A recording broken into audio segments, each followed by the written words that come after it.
বন্ধু তোমাকে জাহান্নামের ধার থেকে কিনে নিয়ে এসে জান্নাতে ঢুকাইবে।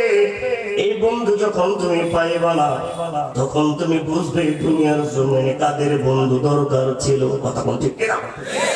এই বান্দা আমার পয়গম্বর হাদিস শরীফের ভিতরে বলেন, আল্লাহর উম্মামান আহাব্বা। এ বান্দা দুনিয়ার জমিনে কার সাথে বন্ধুত্ব করতেছো? আরে বান্দা, এই তাফসীরের কোরআন মাহফিলে তুমি একা শোনাই, তোমার সাথে কাঁধে কাঁধ মিলাইয়া আরো 2-3 জন বন্ধু আসছে একের সাথে। কথা বল।